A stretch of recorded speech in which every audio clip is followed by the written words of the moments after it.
диплом деле кереги жок депутат болуш үчүнчү. Дереке, сиз өзүңүз айтыңыз, провокационный вопрос деп айтып алдыңыз. Биз ошондой суроо берели сизге азыр. Бериңиз. Инвестиция кыла албай атат. Анткени коркуп атат, эртең келип меникин да тартып алсачы. Мен айттым, Авраам Линкольн 17 жолу шайлоого катышыптыр. Аял бул эне.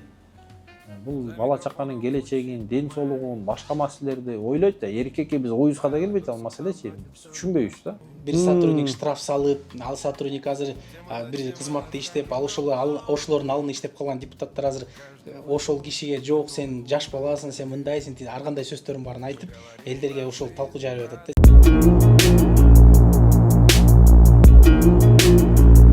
Арбаңыздар, урматтуу көрүүчүлөр, сиздер Маани подкаст каналындасыздар.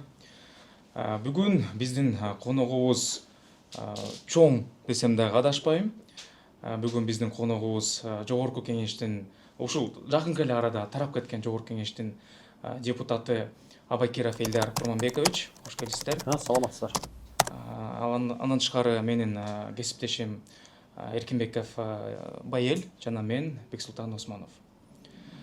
Урматтуу, сизге байке деп деле кайрылсам болот деп ойлойм, уруксат берсеңиздер.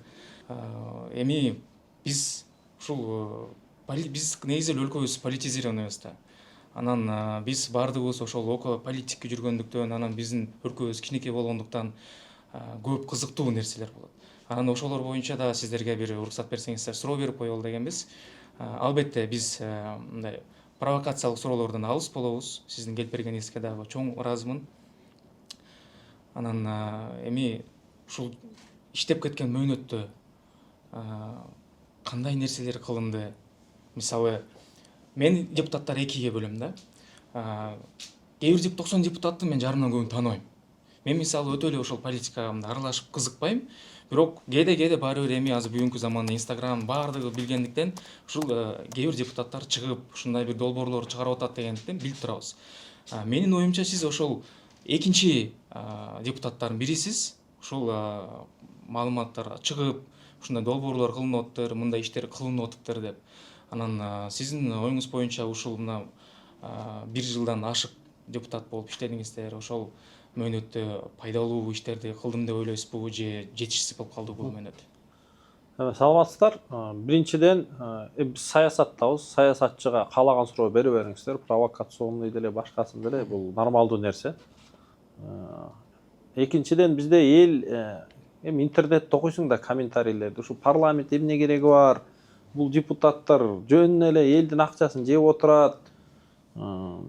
Тиги бийлик эле салат жолду, тиги муну баарын. Эми парламенттин ал иш эмес да. Эми бул мамлекетте негизи 3 бийлик бутагы деп айтылат. Аткаруу бийлик, Жогорку кеңеш бул мыйзам чыгаруу бийлиги деп коет, анан сот бийлиги деп бар.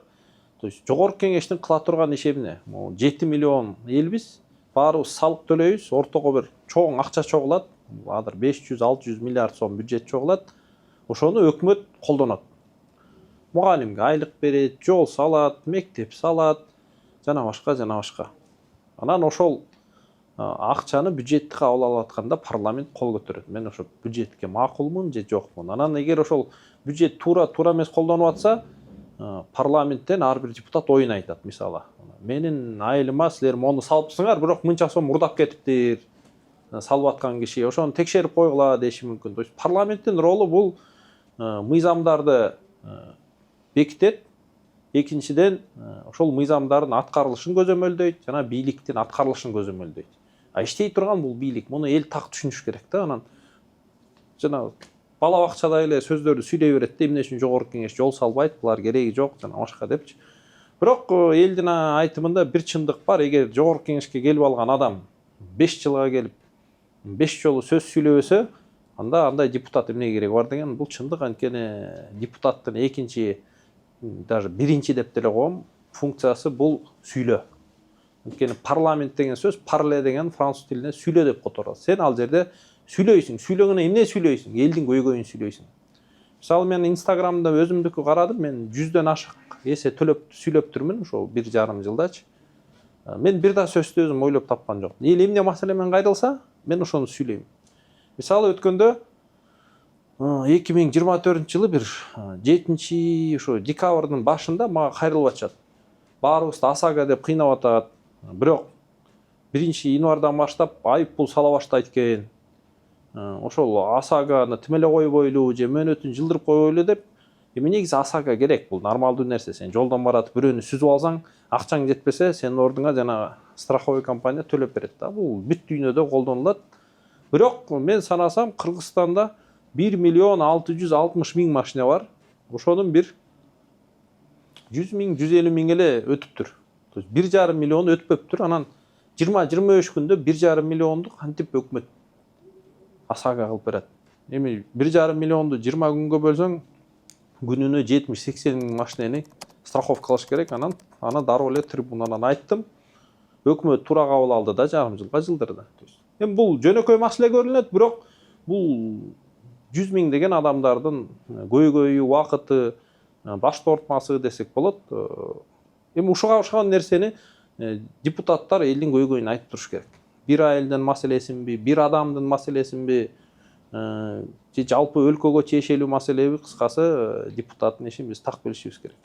Сиз ушул иштеген учурда Элдар эке, ушул иштеп кеткен малыңызда көтөргөн маселелер, элдин көйгөйү канчасы аткарылды? Мен так санаган жокмун, бирок мен берген сунуштун менин оюмча бир 60-70% ишке ашты. Анткени мен трибунадан жөн эле сүйлөй бербейм. Мен сүйлөсөм сунуш менен айтам. Болмомда экен, бирок менин оюмча муну мынтсек дагы жакшыраак болот. Же бул туура эмес, анын ордуна мындай кылалы деп сунуш бергенде, эми өкмөттөгү адамдар деле, ал деле биздин жарандар, алар деле 10 жолу ойлонот бир нерсе кыларды. Анан бирөөнүн сунуштарын угат, балким ал сунуш туура болсо кабыл алышат. Мен берген сунуштардын көбүнчө бир 60-70% ишке ашты да. Элдар эке, мына азыркы учурда интернетте массалык ушул элдин баары кызыгып, жана депутаттын этикасы деген маселе болуп атат да. Өч алып, өз учурунда бир сотрудник штраф салып, ал сотрудник азыр бир кызматта иштеп, ошолордун алдында иштеп калган депутаттар азыр ошол кишиге жок, сен жаш баласың, сен мындайсың, ар кандай сөздөрүн баарын айтып, элдерге ошол талкуу жарып атат да. Сиздин оюңуз кандай ошол боюнча? Бул жерде эки момент бар. Бир жагы адам эмоцияны жакшы көрөт да эми.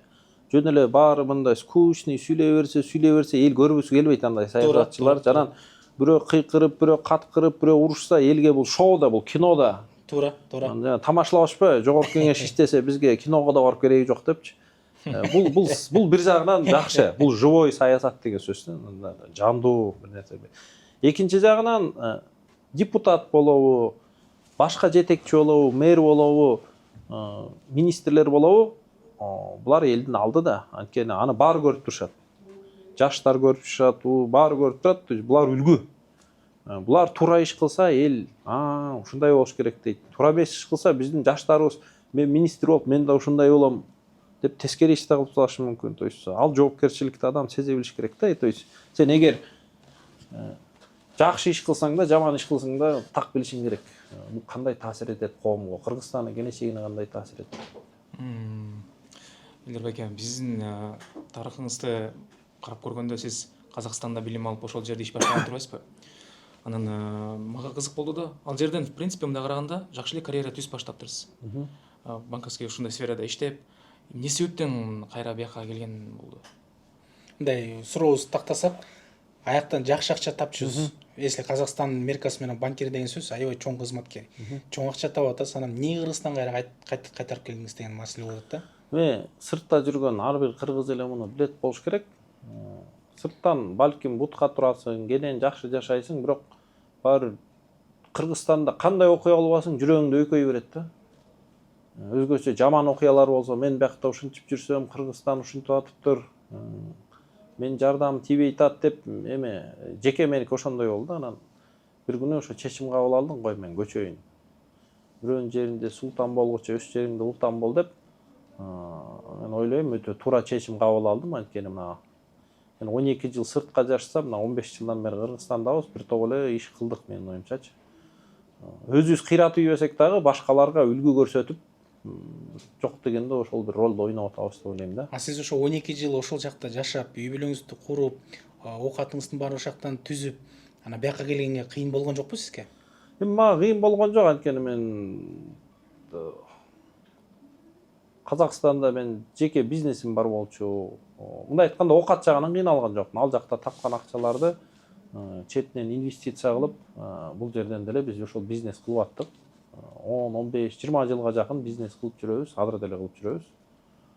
Ал жагынан оор болгон жок. Оор болгон балким үй бүлөгө бир жерге көнүп калат да адам. Анан бир жерге көчсө бар эмне деп коюш, адаптация деген керек болот. Албетте адаптация болду бир жыл үй бүлөгө. Ал деле бир нормалдуу процесс. Келгенден кийин Ала Тоого иштептирсиз, туурабы? Университетте? Ала Тоого мен иштеген деле жокмун. Болгону мен банк тармагында 6-7 жыл иштеген үчүн менден ошол банковский дело деп сабак берүүнү суранышты. Ала Тоонун ректоручу. Сиз ушул тармакта практикенсиз, бизде финансы, кредит бар, бүтүрүүчүлөр бар, 4-5 курстар, ошолорго жумасына бир жарым күн болсо да сабак бербейсиз деп, ошол мен 5-6 жыл жарым күндөн эле сабак берип аттым, мындай почасовик болуп эле. Бирок ошол деле абдан сонун болду, анткени 40-50 бала бүтүрүүчүлөр жыл сайын ошолор менен мамиле түзүп, мына бүгүнкү чейин бизде агай деп сыйлайт. Арасында кадыр күчтүү бизнесмендер бар, саясатчылар бар, мамилебиз жакшы ошол студенттер менен бүгүнкү чейин. Лерке, сиздин оюңуз боюнча азыркы учурда могу Жогорку Кеңеш самороспуск деп ушул маалыматты элдин баарына жарыялап, бир көп адам ушуну түшүнбөй, көп адам эмне себептен болуп кетти, эмне үчүн болуп атат, бул пайдалуу же жаман нерсеби деп түшүнбөй атат да. Ошого өзүңүздүн ой пикириңизди айтып коесузбу? Мен жеке оюм башында жайында эле бизге журналисттер бул суроону бере баштаганда мен айткам, мен биринчиден мен депутат болгонума 1,5 эле жыл болду. Мен эми көп план иш баштап, көп мыйзамдарды жазып атам, ошолорду иштешим керек. Мен жеке колдобойм деп айттым. Бирок бул жерде башка бир объективдүү, субъективдүү факторлор болду. Эмдиги жылы 2 шайлоо бир келип калат экен да. Эмдиги жылы ноябрда Жогорку Кеңеш, январдын 10-дорунда президенттик шайлоо. Арасы бир 2 айга жетпеген эле убакыт болгондуктан накладка деп коет. ЦИК ошол боюнча инициатива көтөрдү. Бизге оор болуп калат, жана суугучур, жана башка деп, анан айрымдуу бир депутаттар, 32 депутат ошого таянып, бул демилгени көтөрүштү. Анан эми көпчүлүк менен чечилди ал жерде. Бул парламент добуш аркылуу чечилет бүт маселенин баары. Көпчүлүк кайга добуш берсе, ошол жол менен кетет да. Сиз өзүңүз кайсы жактан болосуз? Өзүңүздүн немеңизди айтып берип коесузбу, тарыхыңызды?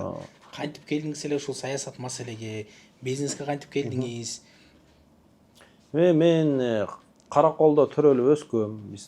Биз өзүбүз ата тегибиз Гегетликпиз. Чүй район, Чүй Токмок деп коюшат. Гегети Капчыгайын баары эле билсе керек. Шаркыратмалар, көл тоор, сулуу жер өтө. Анан бирок 75-жылы атабыз окуу жайды бүткөндө Совет Союзунда ошол Караколго Пржевальскке кетириптир мугалим кылып. Ошол жерде атабыз 30 жыл жашады. Ошол жерде биз төрөлдүк, чоңойдук. Мен жашоом мындай өттү да. 8-9 ай Каракол, 3-4 ай Гегети. 25-майда кетириет Гегетиге. Көлдө эми сезон башталганда биз чүйдө жүрөбүз, ысык чүйдө. Анан 31-августта кайра кетебиз мектеп башталарда. Сезон бүткөндөн. Сезон бүткөндөн кийин ошо бир 10 жыл деле бир көлгө түшпөсөм керек. Анан чүйдүн 40-45 градусунда эле картошка чаап, кызыл чачап, чөп чаап эле жүрдүк. Бирок абдан сонун болду, анткени айыл бул айыл. Мен мисалы бала бакча, мектеп, университет бүт орусча окугам, бирок Гегетиде бир да орусча сүйлөгөн адам эч качан болгон эмес. Бул айылдын тарбиясы. Анан мал болобу, талаа болобу, чөп болобу, баарын ошо бир да айылдыктан кем кылбайбыз, анткени ошол жерде жүрчүбүз 3 айлап. Бирок Караколдун жакшы билимин алдык. Гимназия мектебинде окудук. Мен 4-класстан баштап эле физмат уклон менен келаттым, физик, математика. Университетте да матфакты бүтүрдүм. Прикладной математика. То есть мен үчүн абдан сонун болду. Мен айылды да көрдүм, эң жакшы окууларда да окудум. Эки жактын пайдасын бүгүнкү чейин көрүп келдим десем болот. Саясатка кантип келип калдым? Эми 2010 Кыргызстанга кайткандан кийин негизи чет өлкөдө жүргөндө сен Кыргызстанда кыргыздарга караганда чет өлкөдөгү кыргыздар 10 эсе көп окуйт маалыматты. Кыргызстанда ар бир жаңылыкты талдайсың.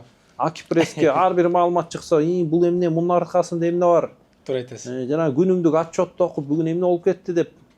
Сырттагы кыргыздар бизге караганда жаңылык көп окуйт да. Анткени биз биякта жүрөбүз да ойлойбуз, биз баарын билебиз депчи. Ошону ким жаңылык күндө окуса ал уже саясатчы деп койсок болот. Анткени сен кызыгып атасың да. Анан кызыккан, анан келдик. Бул жерде ишкер болуп жүрдүк. Мен үйлөрдү курдум, туризм тармагында иштедим, кафелерди иштеттим. Анан иш кылып атсаң коррупция көп да. Анан ассоциация түздүк ишкерлер менен. Ассоциацияда мен жетекчи болуп иштеп калдым. Анан жанагындай курулуш тармагында коррупция маселелерин көтөрүп аттык. Көп премьер-министрлер менен талкууладык. Анан 2015-жылы бир жакшы адам шайлоого өзүн койгондо мен колдоп бир аз чуркап бердим да. Эми өзүм койгон жокмун, бирок башка бирөөгө колдоп чуркадым, мындай агитатор деп болуп койсок болот. Анан ошонун аркасы менен өзүм да саясатка байкабай кирип алдым окшойт. Кийинки шайлоого өзүм чыктым. Азыр баш аягы 5 шайлоого катышыптырмын да.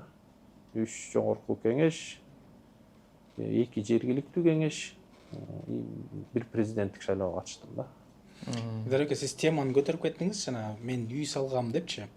Ушул үй маселе боюнча биз сурабар эле да. Сиз кандай дейсиз? Азыркы учурда ушул үй маселе Бишкекте көп объекттер курулуп атат, аябай көп бардак нерселер болуп атат, салынбаган объекттер болуп атат, акчасын алып жеп алгандар болуп атат. Анан ушул тармак боюнча сиз кандай маалымат бере аласыз ушул үй маселеси боюнча? Эми мисалы рынокто 100 курулуш компания иштеп атса, балким 5-10 ичинде мошенник болуп чыгат. Бирок ошо 5-10 эле мындай айтканда жана бир челек майды бир кашык эмес астат дегендей бир кумалак. Ошолор жаман нерсе чыгара баштайт. Анан ошол мошенниктер үчүн бүт строй компанияларды бууп салайын деп мамлекет ала инициатива көтөргөн да. Бирок алда туура эмес, анткени сен квартираны бирөөдөн рассрочка алайын десем, сага строй компания айтат, сен четинен акча бере бер, мен 2-3 жыл ошол акчаңды үйдү куруп бүтөм. Анан 2-3 жылдан кийин сен үйгө киресиң. Бирок ортодон жана балким 5-10% компания алдап кеткен үчүн бирөө атайын айдайт, бирөө билбегенден алдап кетиши мүмкүн. Алар үчүн ушул нерсени токтотолу. Строй компания өз акчасына курсун баарын деп айтат. Строй компания өз акчасына эч качан кура албайт. Анткени бул бир үйдү куруш үчүн ал миллиондогон долларлар керек. Андай акча эч кимде жок. Ал жерде ашар да, мындай айтканда. Үйдүн баары чогутат, ошол ортодон миллион чогулуп, анан 2-3 жылда үй курулуп бүтөт. То есть 10 кишинин бирөөсү ууру болгон үчүн 9-10 ишин токтотуп салбаш керек. Анткени бүт эл жабыркайт да. Ошон үчүн биз ал мыйзамды көп талкууладык. Анан жеке менин позициям мындай болду да. Биз балким бир счет ачалы, элдер ошака гана акча салсын, ошол гана счетко. Ал бир аз банктын көзөмөлүндө болсун. Анан ошол акчадан болгону курулушка гана жумшаганы болот. Үй бүтмөйүнчө деп, целевой деп, целевой счет сыяктуу ошондой ачкан сунуштар болгон, бирок ал деле ишке ашкан жок. Казакстанда мисалы бул жана капитал аркылуу чечилди. Например, сен долевой строительство кылам десең, сен минимум 2 миллиард теңге капиталың болушу керек. Анан балким сен каркасты куруп бүтмөйүнчө сага сатканга уруксат берилбейт деген эми ушундай жолдор бар. Эми Кыргызстанда бул тармак иштеп атат. Бирок акыркы 2-3 жылды негизи ГИК чечип атат. Базардын жарымынан көбүн ГИК куруп атат. Жана окудум 70 000 квартира куруп аттыр Кыргызстан боюнча. ГИК керек. Бирок ГИК менин оюмча бул көбүнчө Бишкек эмес, аймактарга көңүл буруш керек. Анткени Бишкекте мындай деле жүздөгөн компаниялар курат, конкуренция аркылуу баа деле өтө ашып кетпейт. Плюс-минус базар ГИК курса деле, ГИК курбаса деле базар бирдей эле. Анткени ГИКтин деле азыр кымбат үйлөрү $1400 экен. Арзандары четиректеги $750. Частный фирмалардыкы деле ошондой, окшош эле. Бирок ГИКке жер бекер келип атат. Коммуникациялар жагынан жеңил. Уруксаттын бар, оңой. Менин оюмча ГИКтики андан да арзаныраак болушу керек негизичи. Частный компанияга караганда. Эмне үчүн кымбат бүгүн үйлөр Бишкекте? Мунун бир 3-4 фактор бар деп ойлойм. Биринчисинен 30 жылда элдин саны өстү. 3,5 миллиондон 7 миллиондон аштык. Ошончо үй курулган жок да. То есть спрос бар. Кыргызстанда жылына 100-150 миң бала төрөлөт. Эми ошонун бир 30-40% үйлөнсө эле бир 30-40 миң үй бүлө пайда болот, демек 30-40 миң үй жыл сайын керек деген сөз да.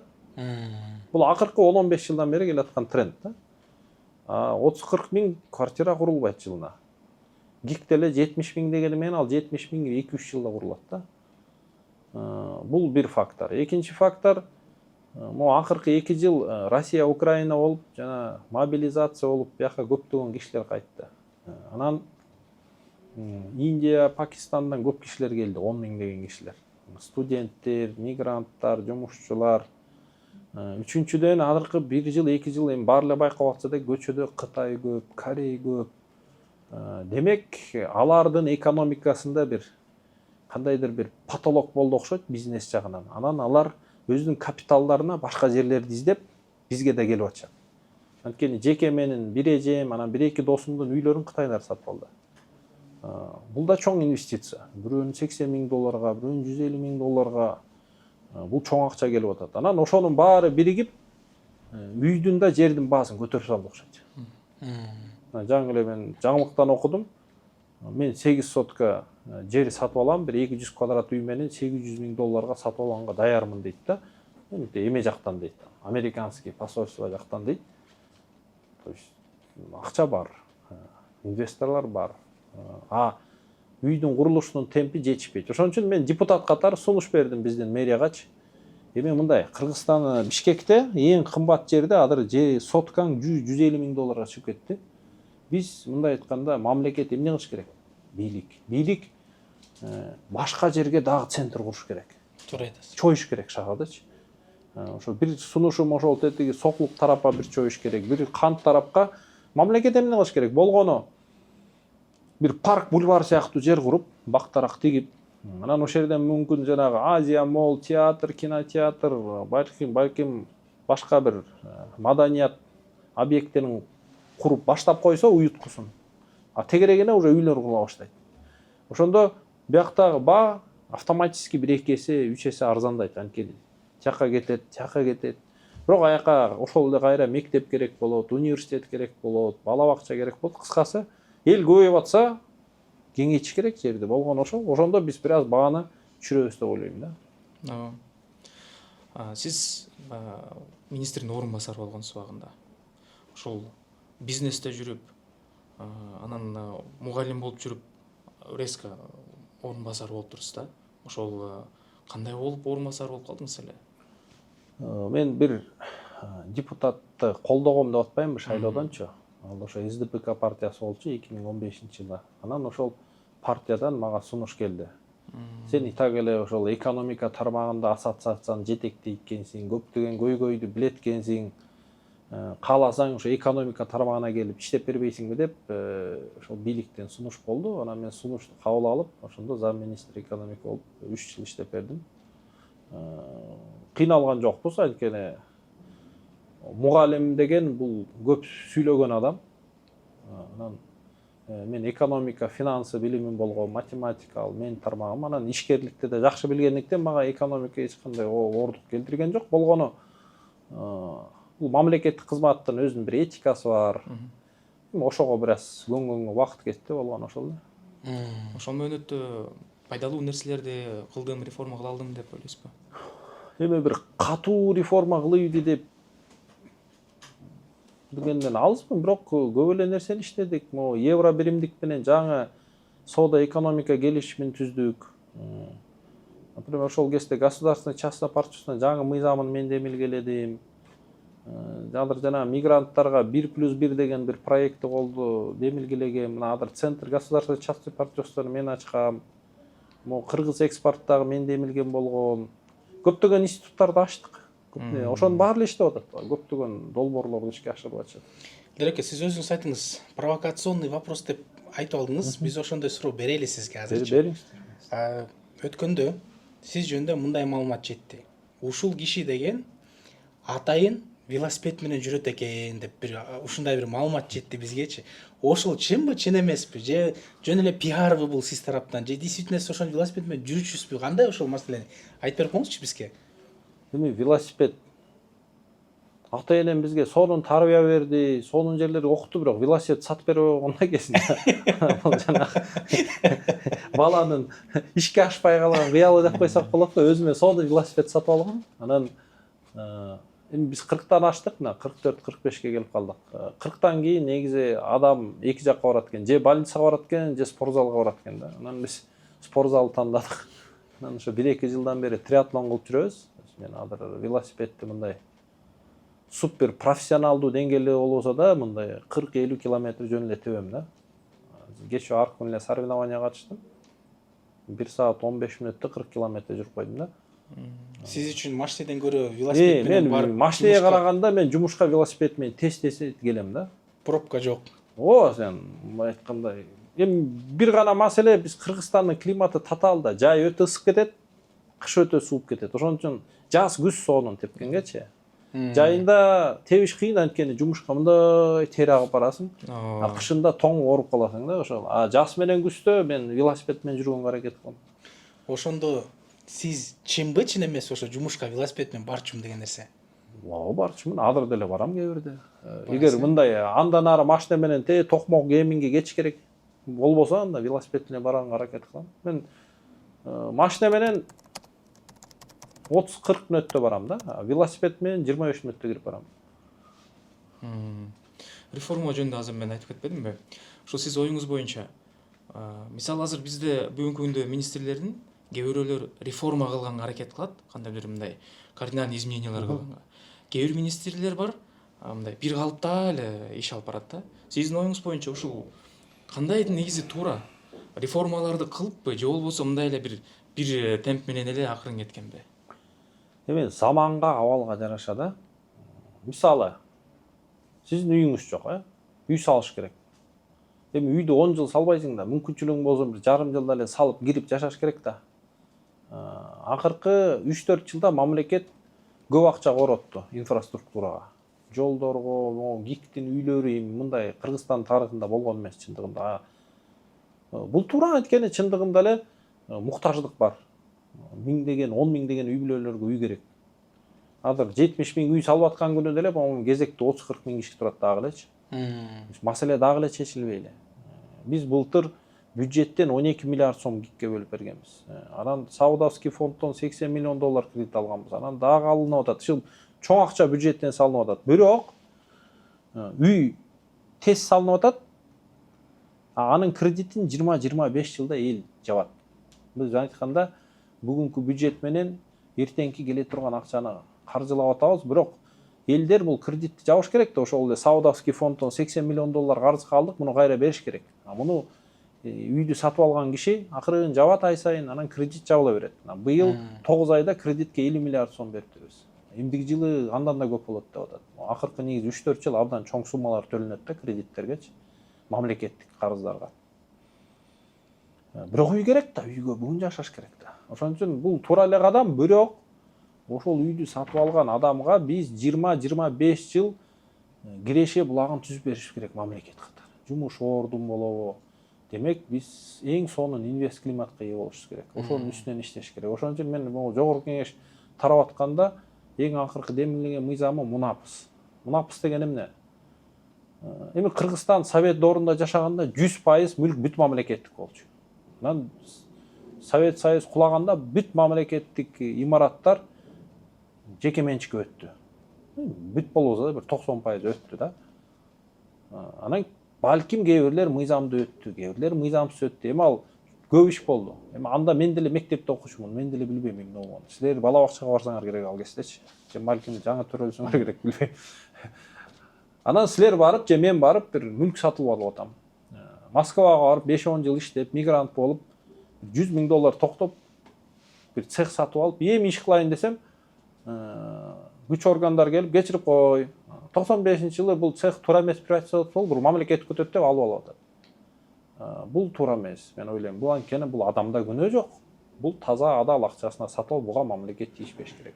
Ошого жараша мен бир канча биздин коллега болуп, Мунапыс мыйзамын жазып, буюрса биринчи окуудан өткөздүк. Экинчи, үчүнчүдөн үлгүрбөй калдык, бирок эми буюрса бул мыйзам аягына чыгат деп ойлойм. Канча чечиш керек? Бул инвест климат. Анткени азыр жүздөгөн эмес, миңдеген адамдар өзүнүн бүт документи бар. техпаспорты бар, кызыл китеби бар объекттерине инвестиция кыла албай атат. Анткени коркуп атат, эртең келип меникин да тартып алсачы. Биз балким 1-10 миллиард деген сомду бир туура эмес уруулардан алдык, бирок ар жакта жүздөгөн миллиард сомду инвестиция кылынбай атат да. Ушул нерсеге чекит коюш үчүн биз ушул мыйзамды демилгеледик да. Ушул мыйзамды мындай кыскача бир айтып койсоор, мисалы аны кантип мамлекет тарабынан бул чечилиш керек? Мисалы көрүп турат, убагында 95-жылы бул приватизация мыйзамсыз болгон. Бирок бүгүнкү күндө сатып алган аныкы мыйзамдуу, добросовестный покупать. Бирок ошону мамлекет тарабынан аны кантип чечиш керек? Ошон үчүн мунапыс деген сөз колдонуп атабыз да. Ага тийишмей жок деп атабыз. Ал 95-жылы эмне болгон ал киши билген эмес. Ал базардан сатып алган, мамлекет ага бүт документтерди берген. Кызыл китебин берген, техпаспортун берген. Анан бул жанагы приватизацияга жатпаган объекттер бар. Балким соц объекттер, мектеп, бала бакча, театр, мүмкүн автовокзал, парк, кладбище дегендер бар экен. Биз аны киргизген жокпуз мунапыска, бирок жөнөкөй коммерческий объекттин баарын биз киргиздик да. Жогорку кеңешке бир нече жолу талапкер болдум деп эдиңизби? Буга чейинки өтпөй калгандардан кийин кандай сезимдер болду? Мисалы 3-4-үнчү жолу болуп койгондон кийин анан өттүңүз, мындай болду мен койбойм деген ойлор болгон жокпу? Эми менде команда бар да, колдогон 10 жылдан бери колдоп келаткан күйөрмандарым бар деп койсок болот. Алар кечээ бирөөгө жолуксам мен чын чарчадым дейт. 10 жыл мурун биз 30-тагы элек дейт, азыр 40-ка келип калдык. 10 жыл көп убакыт эмеспи десе мен айттым, Авраам Линкольн 17 жолу шайлоого катышыптыр. 30 жыл, 40 жыл катышып бериптир, бир да жолу өтпөптүр, бирок акыры өтүп, жана Грид Америка дегенде ошо куруптур десем, анан деп коюшпады. То есть биз билбейбиз да, сен сага мындай айтканда Алла Таала эмне буйруйт, кайсы ишти буйруйт, жакшы иш, жаман иш, бирок сен жакшы туура жолдо болсоң, башкаларга зыян алып келип алсаң, ниетиң түз болсо иштей беребиз. Эми шайлоодон бирде өтөсүң, бирде өтпөйсүң, ал буйруганы, бирок биздики ниет күчтүү Кыргызстан куруу. Биз ошол максатыбызды карап эле баратабыз мындай айтканда. Сиздин мамилеңиз мусулманчылыкка кандай? Мусулманчылыкка биз шүгүр 15-20 жылга чукулдап калды окшойт. 5 маалыбыз окуйбуз. Эми мен ойлойм, бул дин адамдын мындай айтканда Алла Таала менен жеке мамилеси. Эми муну реклама кылып деле кереги жок. Бул өзүң жоопкерчилигиң. Дин мен үчүн бул жаман ишке барбоо, түз жолдо жүрүү, намаз бул болгону, мындай айтканда башка диндерде йога эмне деп коебуз, мындай намаз учурунда адам ойлонот. Жакшы иш кылдымбы, жаман иш кылдымбы, жакшы ишти көбүрөөк кылыш керек, жаман ишке жолобойм. Мындай айтканда өзүн өзү түздөө деп койсок болот да. Ошондой процесс бул ар бир адамга керек деп ойлойм да. Саясат менен динди кантип байланыштырдыңыз, кантип аралаштырдыңыз? Мен аралаштырган да жокмун, байланышкан да жокмун, бирок менин баскан турганым бул өзү эле чоң саясат да. Анткени балким артыман менин инилерим, карындаштарым, башка муундар карап келатышат. Анан бирөө үчүн сен мүмкүн жакшы бир идеалсың, сен бирөө үчүн мүмкүн жаман адамсың. Ошон үчүн сенин баскан турганың маанилүү. А дин болсо, бул сенин баскан турганыңды оңдойт да. Көбүнчө депутат жогорку кеңештер ушу пиар менен обещать этет деп өткөндө президентибиз айтты. Көп нерсени обещать этет, школа салып берем, больницаны ремонттойм, мындай баарын нерсени кылып беребиз, мени шайлап бергиле деген эле маселе коюлат депчи. Сиз ушул маселеге кандай баа бересиз? Үстүндө айтып кетпедимби, дин бул баскан турганыңды оңдойт депчи. Баскан турганын ичине сенин сүйлөгөн сөзүң кирет да. Анткени динде мындай сөз бар да, жана эки жүздүүлөр деп коет. Эки жүздүү бул жаман адам деп айтылат. Өтө жаман адам. Бул керек болсо жана тозокко түшсө бир эң жаман жерге кирет. Эки жүздүүнүн белгиси эмне? Айткан сөзүнө турбайт. Сөз берет, бирок сөзүнө турбайт. Эгер сен саясатчы катары болосуң, бул саясатчы эмес, адам катары сөз бере берип сөзүңө турбасаң, демек сен эки жүздүүсүң да. Бул жаман. Ошон үчүн мен сөз сүйлөсөм, саясатчы катары мындай бир нерсени кылам десем, мындай көзүм жетип, алым кете турган нерсени айтам да. Же ишке аша турган нерсени айтам. Анан жөн эле асмандан элге кос көрүнүш үчүн пиар сүйлөгөндөн мен алысмын. Сиз ошо пиардан алысмын деп атасыз. Ушул иштеген учуруңузда, сиз ошо депутат жогорку кеңеш болуп жүргөн учуруңузда кайсы социалдык объекттер, кайсы маселелер өзүнүн жыйынтыгына чейин жеткен? Эми акыркы 1 жылда депутат катары иштесек, депутаттын бир канча мүмкүнчүлүгү бар. Болом депутат болом дегендерге айтсак, бюджеттен кылына турган иштер бар. Кандайдыр бир спонсордон кылына турган иштер бар. Депутаттык фонд бар, аны спикер берет. Жеке балким айлыгың кирешең бар. Ошол иштерди сен мындай айтканда көлөмүнө жараша, алына жараша четинен иштерди кыла берсең болот. Ошон үчүн мен да ошондой пландаштырып 1 жылда бир топ ишти кылганга үлгүрдүм десек болот. Мисалы мен транспорт комитетинде болуп, бир топ жолдорду оңдоо боюнча сунуш берип, биздин райондо бир 30 канча километр жол жаңырды. Ондогон, жүздөгөн балки миллион сомго жазалды. Бюджеттен курула турган бала бакча, мектептер бар. Аларга да сунуш бердик, буюрса алар да курулуп атат. 1-2 бала бакча, 1-2 мектеп ошол. Бул жеке менде эмилгелеген. Бул бир райондо айтып атам. Башка райондор боюнча деле бир топ сунуштар ишке аштым. Могу аэропорттун жанында Мраморный деген айыл бар. Мен барсам 260 кишилик мектепте 1300 бала окуп атыптыр. Эми 6 эсе көп да. Коридордун баарын кабинет кылып салган, анткени бала батпайт. Трибунадан 3 жолу айттым окшойт. Кура башташты, буюрса бүтүп калды ошо жанына жаңы корпус. Ошондо 260 кишилик мектеп, 670-100 кишилик мектепке айланат да буюрса. Бул трибунанын күчү, бул парламенттин күчү, балким бийлик деле аны кургусу келген, бирок бул маалымат убагында келген эмес. Сен убагында маалыматты туура жеткирдиң да.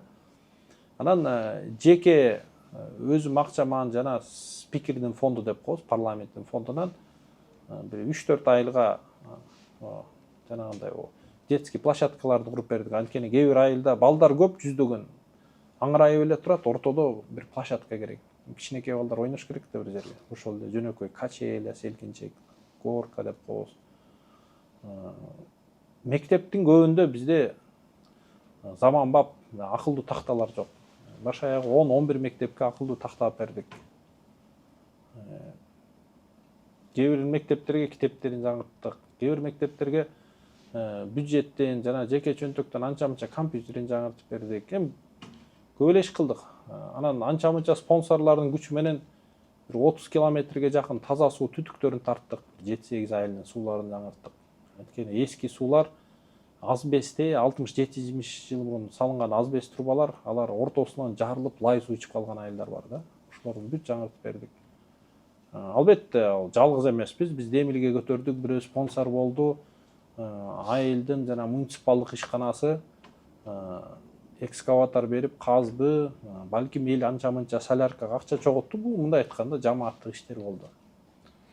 Жеке чөнтөктөн деген сөздү уктум. Ушул жеке чөнтөктөн сиз спонсор таап бердиңизби же өзүңүз акча бөлүп бердиңизби? Ушул нерсени маалымат берип коесузбу?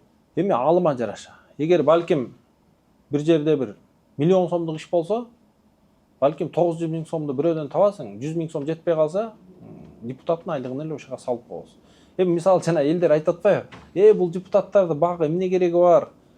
Бирок эгер сен депутат болом десең, болдуң, бирок эртең кайра болом десең, сен бүгүн акча коротуп иштебесең, сен кайра эртең депутат боло албайсың.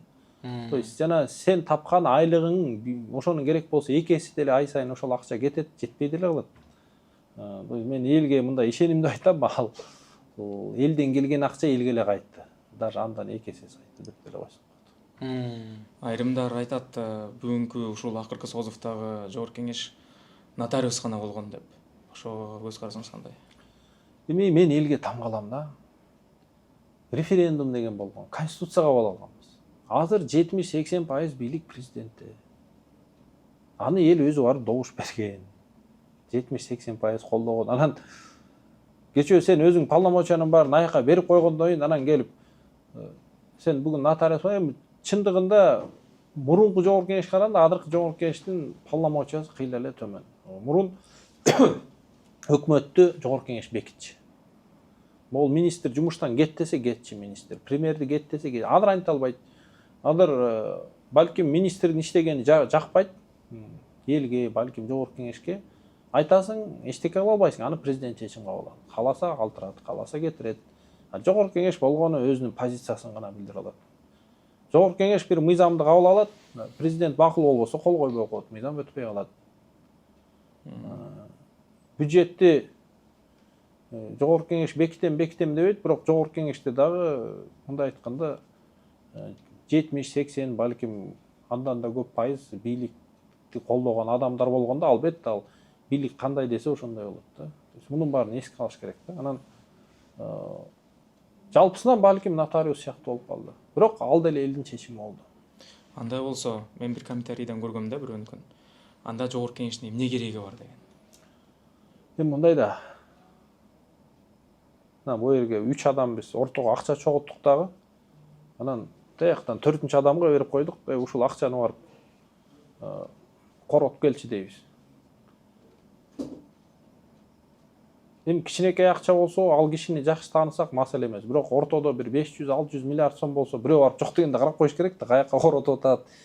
Ага биз ошону сураганга укук беришибиз керек да, ошондон сура деп. Жогорку кеңеш ошол органга жок дегенде. Ада жогорку кеңеш мыйзам кабыл алат. Анан аткаруу бийлик өзүнө мыйзам жазып, анан өзү аткарса бул окшошпой калат го.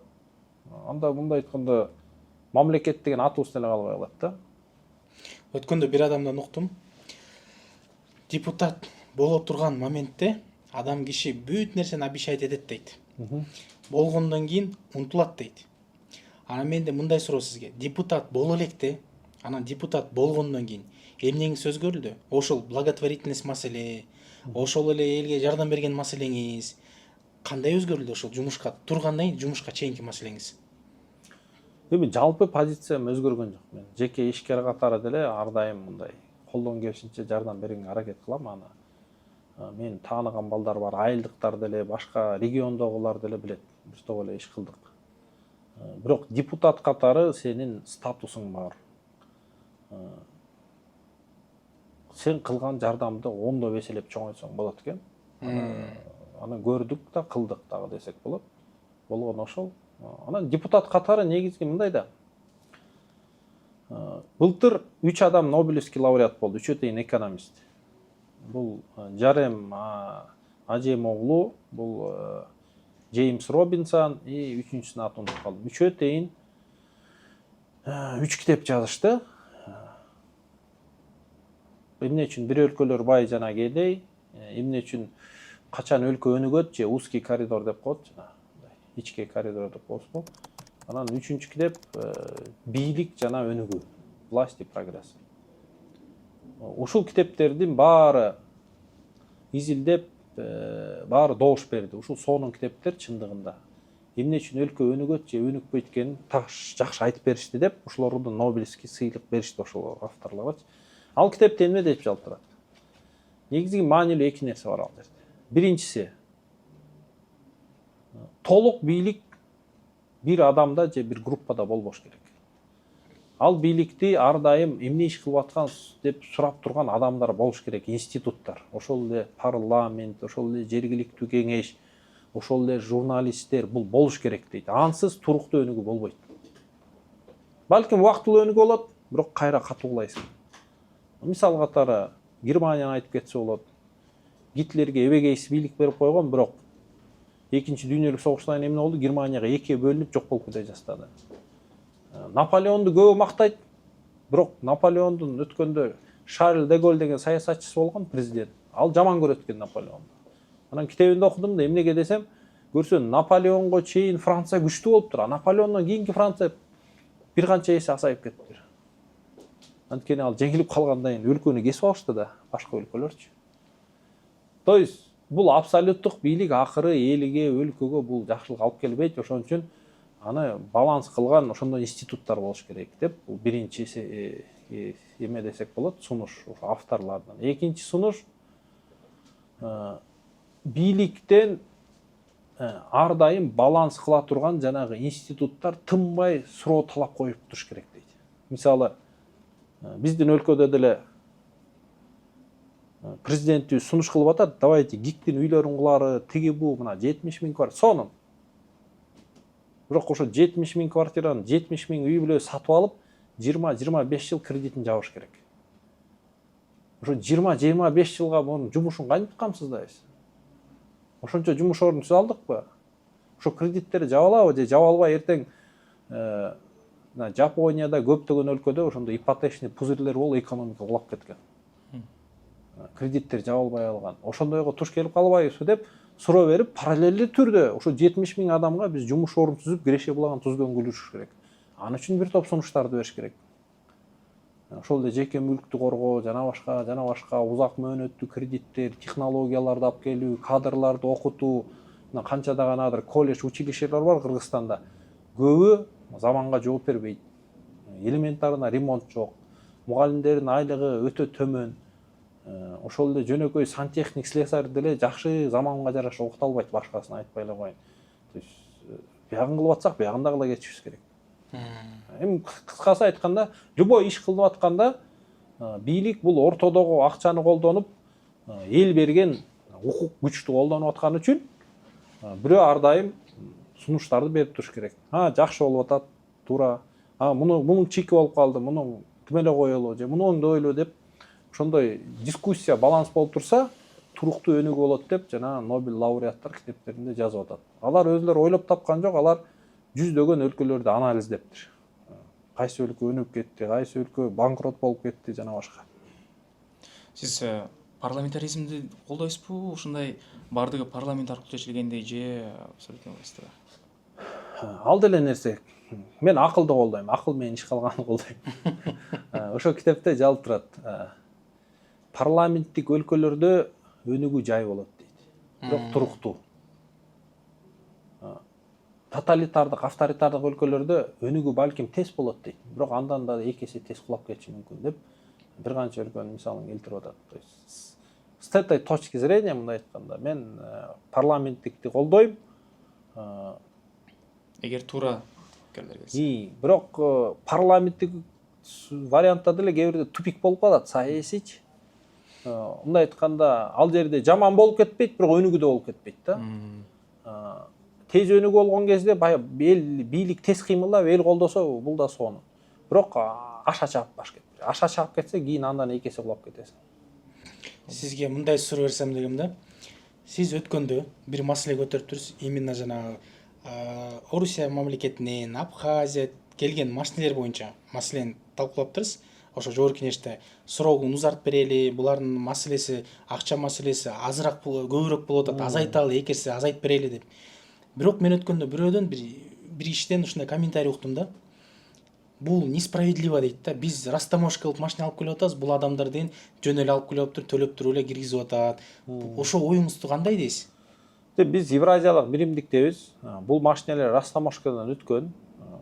Орустун номерлери бар. Анан бул тема бир жарым жыл мурун катуу көтөрүлүп, катуу талкууланбады беле. Бирок ал кезде орус номерлери жөнүндө сөз болгон эмес. Ал жерде Абхазия, Армян номери болгон. Камчыбек Кыдыршаев жеке өзү чогулушка катышып, жана төлөмдөрүн азайтып, жардам берген. Бирок кийин 1-2 ай мурун эле деп койсок болот. Жайында орус номерлерге да чечелүү деп жаңылык чыгып кетти. Анан Кыргызстанда орус машина номери менен машина айдаган тоже 10 000 деген кишилер бар экен да. Анан алар ойгонуп, бизге да чечелүү барабы дегенде бул бир маселе болду, мөөнөт кыскараак болду. Анан экинчи маселе суммасы, төлөм. Жана кубатурасы 2ден өйдө 100 000 сом, 2ден ылды 50 000 сом деп чыккан Абхаз Армян номерлери. Эми Абхаз Армян номер бул кымбатыраак машинелер. Булар көбүнчө оң рулдуу Япониядан келген жакшы машинелер. Россиядан келген машинелер бул ошол эле Жигули жана Семерка, Nexia, эски малолитражкалар. Эми алар баасы бир 50, 100, 150 000 сомдук машинелер. Анан ага дагы 50, 100 000 сом төлөтүп атты. Эми ошону мен деле муну ойлоп тапкан жокмун. Айылга барсам, бир айылдык эле бир кыйналган байке айдап келди машинесинде. Орус номер экен, Элдар ушул сунушту көтөрүп койчу деди. Анан мындай карасам, чындыгында машинеси бир 70-80 000 сомдук машина, анан ага бир 50 000 сом төлөтүп атты. Сунушту айтып койчу деди, мен айттым болгон ошол. Эми сунуш өткөн жок.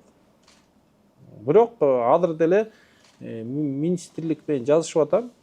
Азыр алар санап атат, эгер дагы бир балким 1000ден өйдө машина өтө элек болсо, оформлениядан, анда дагы балким мөөнөт кошуп беребиз деп атат. Депутаттардын бүгүнкү күндө саны 90. мурун 120 болчу. Айрымдар айтат, депутаттар такыр эле бир 5-10 эле кылтып коюш керек деп. Ошо сиздин оюңуз боюнча аз болгон жакшыбы же көп болгон жакшыбы? Анын өзүнүн бир нормасы бар деп ойлойм.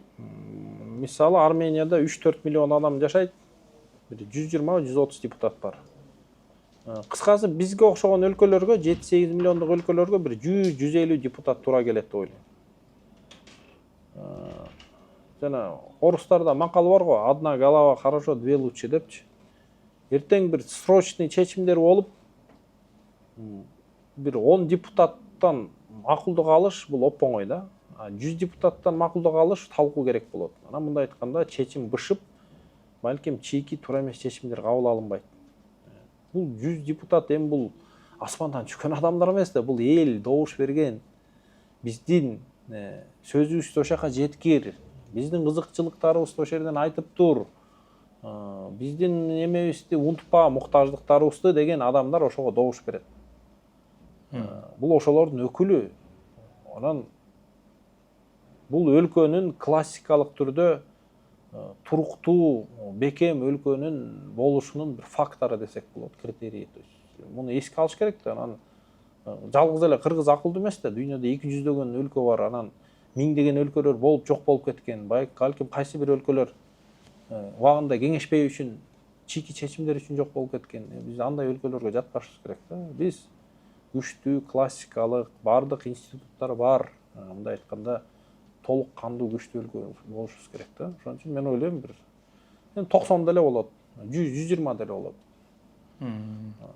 Андан 7 миллион адамдан бир 100 киши депутат болуп, 7 миллион адамдын кызыкчылыгын коркоп турса, эми ал анын айлыгы ал чыгаша деп эсептеп кереги жок. Бирок кимди тандайт? Келип 5 жыл жөн эле убактын кетирип кетип калабы? Же чыгымдыгында элдин кызыкчылыгы үчүн чуркап көтөрө турган адам болобу деген эле маселе болгон ошол. Жогорку кеңештен азыр жаңы мыйзам кабыл албадыбы? Ошол жерден сөзсүз түрдө ушул үчөөнүн бирөөсү аял киши болуш керек деген өзгөрүү киргизилди. Ошого көз карашыңыз кандай? Бирдей болуш керекпи? Вот аял киши болсоң дагы сен татыктуу болушуң керек. Же ушундай азыркы мыйзамдагыдай сөзсүз түрдө бирөөсү аял киши деген туурабы? Эми эски мыйзамда мынтип турчу. Сен партия менен келсең, гендерный квота деп ар бир үчүнчү киши башка жыныста болушун деп, например, сен бир эркек, эки эркек, үчүнчүсүн аял койчусуң тизмедечи. Бул мыйзамда деле ошо логика болгон, бирок бул жерде так жазылып калды окшойт. Аял депчи. Хотя мен сунуш бергем, эми антип жазбай эле коелу, балким бир райондон 2 аял, бир эркек келип калат. Десек деле, бирок по-моему аял деп өтүп калды. Мен ошо акыркы текстин билбейм, бирок ошентип өттү окшойт. Бирөөсү башка пол болуш керек экен. 2 аял болсо, бирөөсү сөзсүз түрдө эркек деп жүргөн болсо керек, адашпасам. Эси 2 эркек болуп калса, үчүнчүсү сөзсүз түрдө аял киши. Тактап коюш керек, бирок мен муну колдойм. Анткени эмне себептен? Ооба, балким 4000 добуш алган эркек өтпөй 1000 добуш алган аял келип калат. Бирок Алла Таала бизди ар кандай жаратып койду. Эми эркек ойлонгон нерсени аял ойлонбойт. Аял ойлонгон нерсени эркек ойлонбойт. Туура айтасыз. Аял бул эне. Бул бала чаканын келечегин, ден соолугун, башка маселелерди ойлойт да. Эркекке биз оюбузга да келбейт ал маселечи. Биз түшүнбөйбүз да. Ошон үчүн ал керек деп ойлойм. Ал жерден биз утулушка эмес, биз утушка ээ болдук деп ойлойм.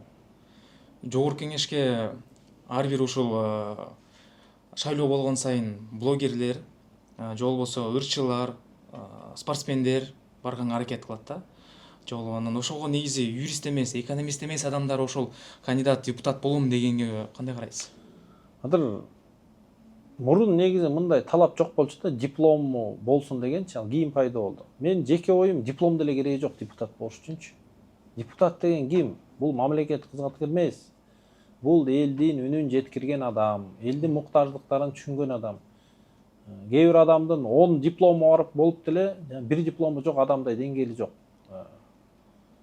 Сен мисалы айылда 10 жыл жашадың, дипломуң жок, бирок айылдын турмушун билесиң, беш колдой, көйгөйлөрүн билесиң, келип парламенттен көтөрсөң, анын эмнеси жаман. Мен ойлойм, ал экономист да керек, юрист да керек, дыйкан да керек, врач да керек, мугалим да керек, жана башка кесиптер болобу, баары керек. Балким артист да керек, маданият деле бар да Кыргызстанда. Ошо артисттердин көйгөйүн көтөрөт. Бирок, конечно, бир аз деңгээли керек. ошону туура түшүндүрүп бере алган, ошого жараша бир мыйзамды демилгеленген адамдар керек. Тажрыйба, эл колдош керек. Демек жогорку кеңеш бүгүнкү күндө мыйзам чыгаруучу орган эмес, элдин үнүн жеткирүүчү орган болуп калды. Экөө түйүн бар. Эми мыйзам чыгарганда мындай да, мен көйгөйдү түшүнсөм, ал мен жанымда профессионалдуу юрист жардамчым болот. Ал да бюджеттен айлык алат. Ал аны юридикалык тил менен мыйзамга түшүрүп коет, ал маселе эмес, ал техникалык маселе деп койсок. Сен главное көйгөйдү жеткирип, түшүнүп, ошо юристке тапшырма бере алсаң, уже бул чоң иш да. Элдерек эми бүгүн көп маалымат уктук сизден, көп нерсени эметтик. Анан биз сразу айта кетишибиз керек, биз эч кандай подкастка даярданып, суроолорду заранее жөнөтүп, андай кылбайбыз. Сиз түшүндүңүз. Мына бүгүн суроолорду как есть, перед фактом бүт баарын сизге айттык. Бүт суроолорду, элден уккан суроолорду, өзүбүздөн чыккан суроолорду, жүрөгүбүздөн чыккан нерселердин баарын бүт сизге бердик. Сизге чоң ыраазычылык. Ушун келип бердиңиз, ошонун баарына жооп бердиңиз, ошол толук мындай маалыматтын баарын берип түшүндүрүп, биз үчүн да эмес, ошо биздин көрүүчүлөр үчүн чоң жетиштик, пайдалуу жетиштик нерсе деп ойлойм мен оюм боюнча.